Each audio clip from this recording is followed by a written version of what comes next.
Hey everybody, this is for our second day of Calculus 3. 11.7 is going to be the topic for today. We will go back and do 11.2 through 11.6. But the next two sections are on looking at how we set up stuff in three-dimensional space or three space. And so I think it's easier to get these knocked out of the park early. The picture you see on the left is a graphical representation of the monkey saddle, is what it's called. It's the equation z equals x cubed minus 3xy squared. As you can imagine, this would be a very big pain in the ass to graph by hand. So what we do is we do something called trace lines. And when we're doing trace lines, what we do is we find where our graph intersects a plane, and that will generate a line. The easiest way to do that is set each variable equal to a constant. And commonly, the constants that we like to use right away are the zeros. If we set a variable to a 0, we get something along the x, y, or z axis. So if we look at the monkey saddle along that idea, let's take a look at if we do y equals 0. And let me shape that so the equation's up there. If y equals 0, notice this gets zeroed out and we have z equals x cubed. So y is 0. We're working in the zx plane, which is going into the page sum. And normally our positive axes, like if we had y equals x cubed, it would follow something like this, where it's going upward in the positive quadrant. Well, here the positive quadrant is coming towards us, which means it's set up on the left. X is positive this way towards us, and Z is positive in or upwards. So the positive part is coming towards us, so that's the curved up part there. And then we got the curved part down here. If I go and take a look at, let me rewrite the equation right here so we have it readily available. Z equals x cubed minus 3xy squared. If we take a look at what happens if we set z equal to 0, then I've got x cubed, or 0 equals x cubed minus 3xy squared. We move the 3xy squared to the other side. We've got x cubed equals 3xy squared.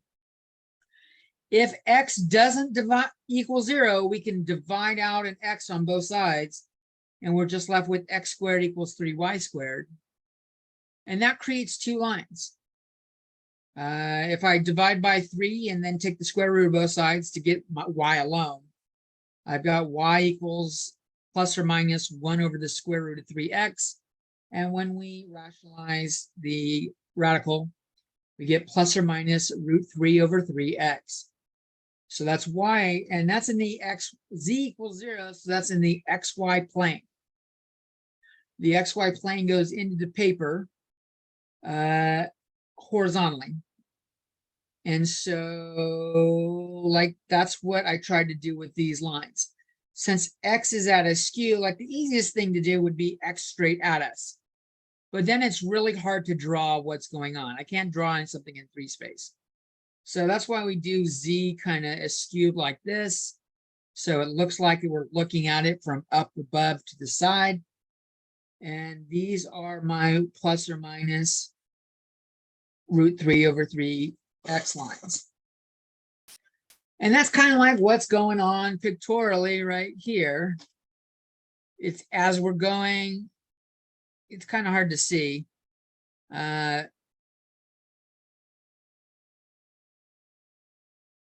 But following this line, let's see. It's kind of hard. I can't even visualize it very well.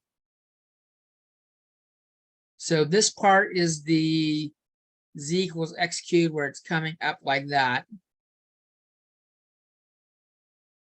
And this horizontal line right here, or not horizontal, but what could be a horizontal line, looks like our y-axis, and the y-axis looks flat. Why is that?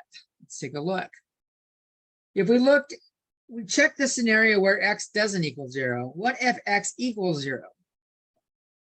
If x equals 0, then this equation turns into 0 equals 0, and y has no restrictions. So that's why the entire y-axis works.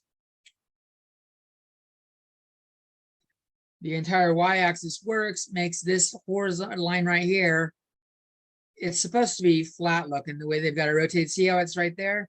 It's still going kind of flat.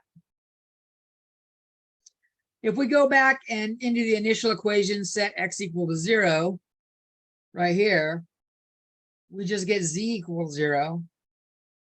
And x equals 0 and z equals 0 is right back to what we had here. So we don't have really any additional information. This thing I can't really draw by hand, can I? That's it. Without picking points to plot, some shapes are just too hard to draw. But I can kind of get an idea that it should be going up on one side, like the z positive, x positive, going down on the other side. And then there are some areas where it's just maintaining the flat along those diagonals, which is going to be, oh, we can't really see it because they don't show the lines, but one of these lines is right here. And the other has got to be coming towards us like that. And that looks like the center right there. So this is a little hard to draw. We're going to do some other ones that are a little bit easier in our next video.